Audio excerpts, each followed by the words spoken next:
baiboly? Ahoana ho ny baiboly? Fampianarana ara-baiboly mitohitohy arahanao eto amin'ny Open Radio, iarahanao amin'ny namana Richard Andrianjatovo. Ahoana ho ny baiboly? Ahoana ho ny baiboly?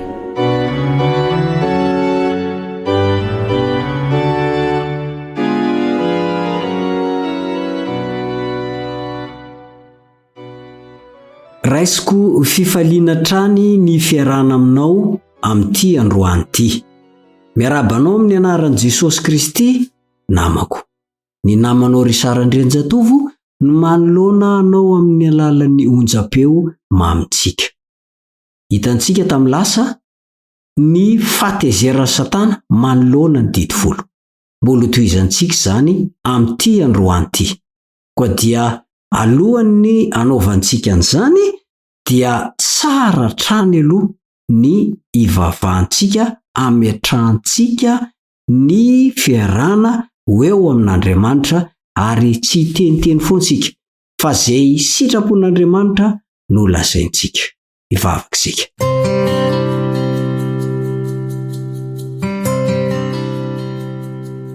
Rainay izay an-danitro, misaotra indrindra, mankasitraka, mankatelina tamin'ny fitantananao tsy misy timika. Narovanao ny tenako, narovanao ty namako izay miara-mianatra ny soratra masina amiko ity. Mamela ny eloko anao ary mamela ihany koa ny heliny. Mamindrafo aminay satria mpanota tsy mendrika izay.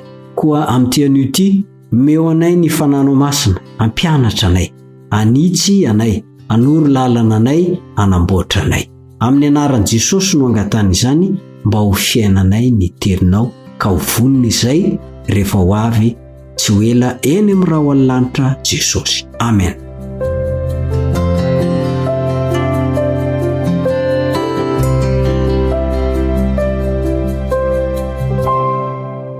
Hitantsika tamin'ny lesona teo aloha fa tezitra amin'ny didifolon'Andriamanitra io Satana. Tsy ny didifolo rehetra, tsy izy rehetra malotika ny fony, fa ny didy faefatra momba ny sabata ihany. Satana io dia tsy mandany andro amin'izay tsy hanina. Matoa izy sosotra mafy amin'ny sabata io dia tena zava-dehibe tokoa io sabata io. Nahoana? Misy lanjany lehibe amin'ny fanompona na tsy fanompona an'Andriamanitra ny sabata. Na dia ny testamenta taloha azany dia mampianatra fa tsy natao ho an'ny jiosy irery ny sabata. Nahoana nga? Maro ny olona mihevitra fa tao sinay vao nampafantarin'Andriamanitra izany sabata izany. Noho izany izy ireo dia natokana ho an'ny jiosy irery ihany fa tsy ho an'ny taranak'olombelona rehetra. Ny baiboly kosa nefa dia mandiso tanteraka an'izany fampianarana izany satria ny alohan'ny tendrombohitra sinay dia efa fantatra mivoaka an'Andriamanitra izany sabata izany raha tsy resaka afa-tsy ilay sabata efa tany amin'ny famoronana isika. Ary nasaina notandremana fatratra izany araka ny voalaza ny Eksodosy 9:12, ny 4:7 ary ny 7:13 ka hatramin'ny 17. Averiko indray mandeha Eksodosy 9:12, ny 4:7 ary ny 7:13 ka hatramin'ny 17. Ny fitandremana ny sabata ho isika tamin'ny lesona teo aloha dia manafoana ho azy ny fanompo-tsampy satria ny mpamorona izao tontolo izao no tompoina amin'ny fahatsiarovana ny sabata. Matezitra ny Satana izany. Very ilay anjara fiankofana no tsy ritra ny fatratra araka amin'ny voalaza sy voarakitra ao amin'ny Matio 4:7 manao hoe miankofy atao anatrehako dia omeko anao izao rehetra izao. Raha jerena koa ny mahatsangam-bato amin'ny famoronana ny sabata sy ny hoe vokatra ny famoronana no nampisy ny olombelona rehetra na firenena aiza io na firenena aiza no fiaviany dia nahoana moa no feran'i Jehovah ho an'ny firenena jiosy fotsiny io tsangam-bato fahatsiarovana ny famoronana io? Raha nisy vondron'olona tsy mba niainga avy tany Edena mantsy ny loharanon'ny poirany dia amin'izay fotoana izay vo mety hoe hitombona ny hevitra fa tsy ho azy ny sabata. Tsy misy anefa vondron'olona toy izany dia mitombona ny hoe natao ho an'ny olona rehetra ny sabata. Raha hitsy kokoa dia izao hoe fananana iombonan'ny rehetra ny sabata. Izay voalazan'ny Marka 2:7 ny sabata natao ho an'ny olona.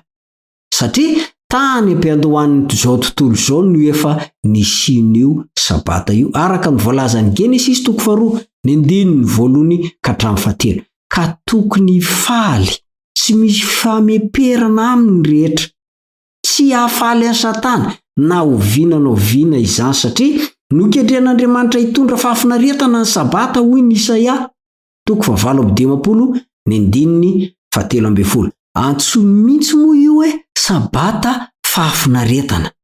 Tsy izay anefa ny fanirian'ny Satana fa ny ampijaly ny taranak'olombelona tsy ahitany fifaliana, tsy ahitany fahasambarana, tsy ahitany an'izany fahafinaretana izany dia tezitra amin'ny didy folo mitahiry ny sabatan'i Jehova io izy.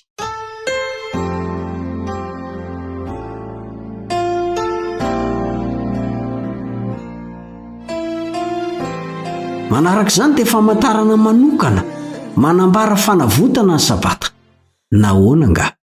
Ankoatra ny mahatsangam-bato ny famoronana azy dia famantarana manokana manambara fanavotana ny sabata.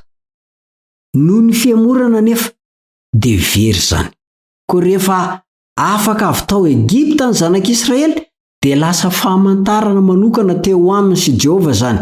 Raha mbola andevy tany Egipta ny zanak'Israely dia tsy nanana fahafana hitandrina ny sabata mihitsy.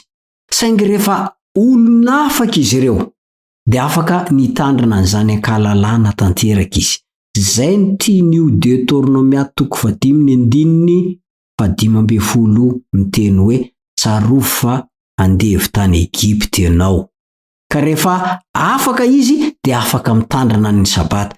Ny olona afaka izany raha hitsy ny resaka, ny olona afaka na ny olona voavonjy ihany no mitandrina ny sabata fa tsy ny andevo sy ny voafatotra. Tsy sitraky Satana ny ahafahantsika eo ambany vahony. Noho izany dia tezitra amin'ny didy folo mitahiry ny sabata io izy fa mbola tena andevo anao hatrany izy. Rehefa tsy mitandrina ny sabatan'i Jehova ianao dia andevo ny Satana tanteraka. Vakio tsara ny Baibolintsika ao amin'ny Genesis 3:3. Fa rehefa lavo ny olombelona voalohany dia nitady hevitra hiavotana tena izy. Genesis 3:3-7. Inona no nataony? Nisitrika izy dia nanao ravina viavy satria hono mitanjaka.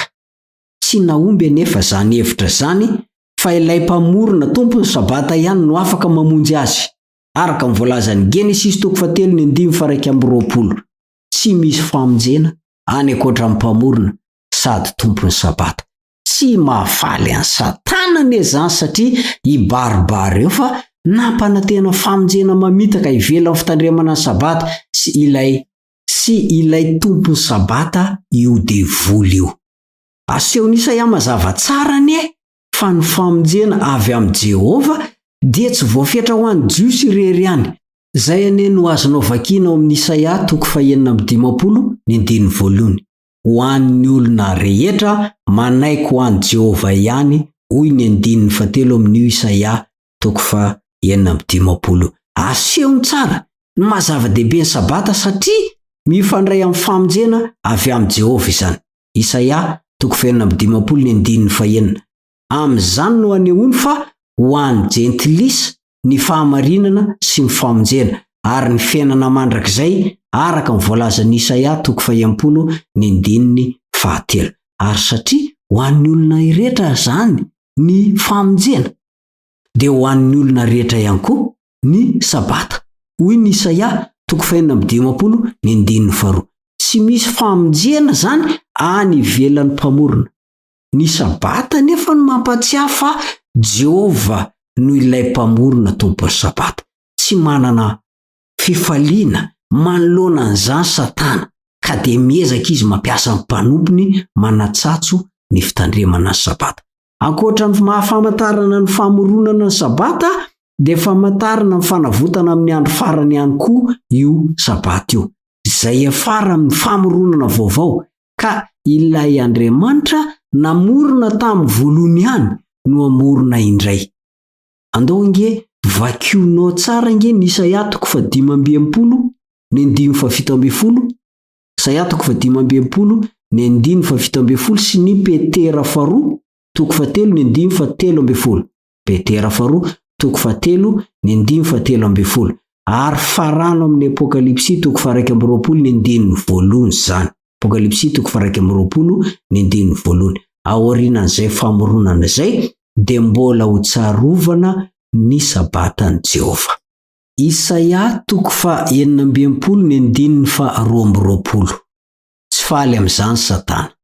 Araka ny fanazavana tao amin'ny lesona teo aloha dia ambaran'ny anjely voalohany, iray amin'ireo anjely telo, fa ilaina toriana amin'izao tontolo izao ny filazantsara mandrakizay.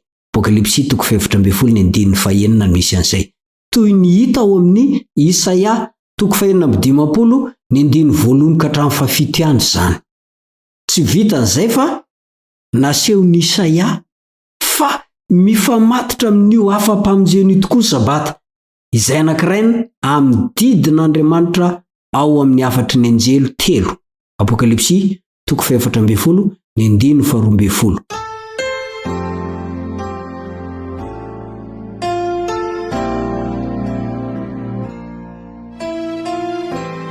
Rava indray eto ny fiheverana fa natao ho an'ny jiosy irery ny sabata.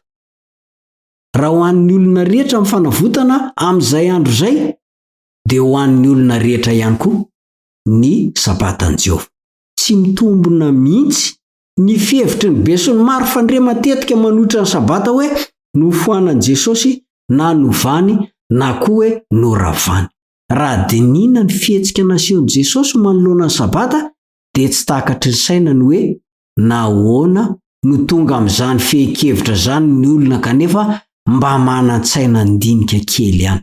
Mifanohitra amin'izany aza no hita satria tsy nisy mihitsy teny nolazain'i Kristy nikasika ny sabata na ny zavatra nataony tamin'ny sabata izay nidika fa nofohanany na novany ary nosoloany zany.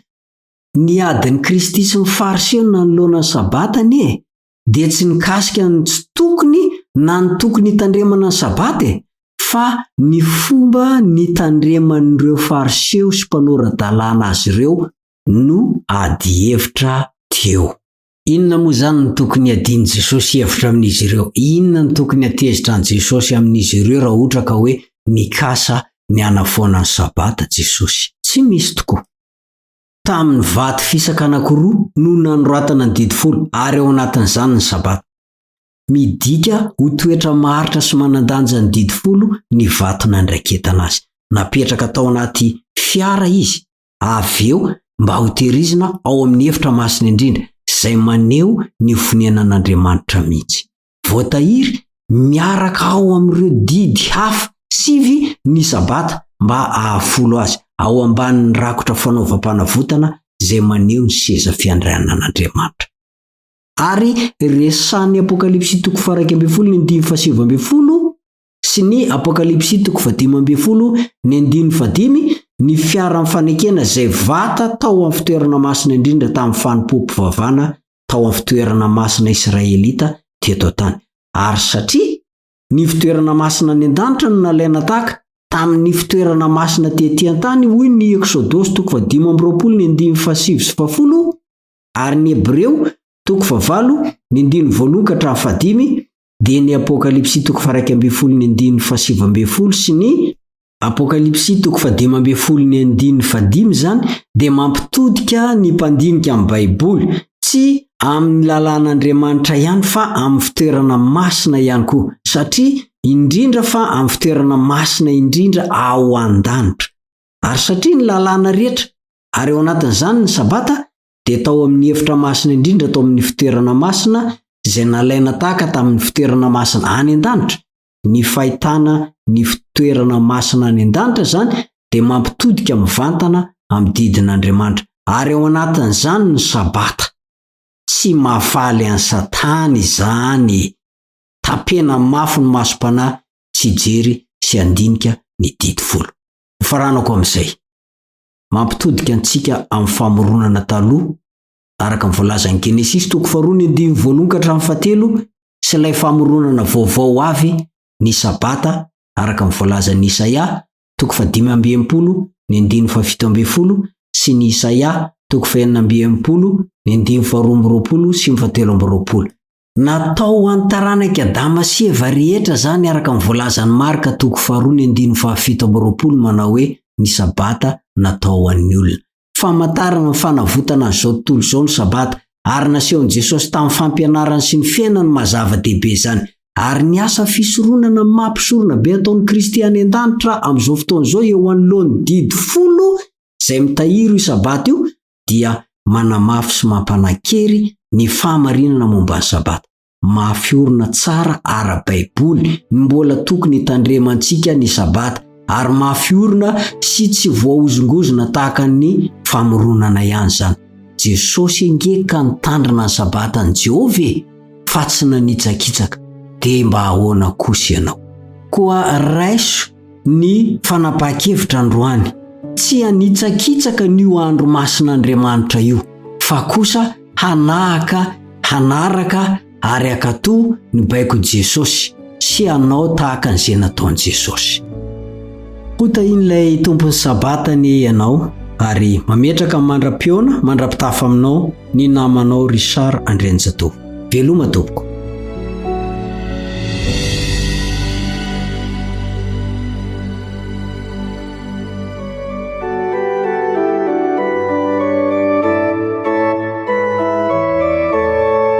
Ahoana hono Baiboly?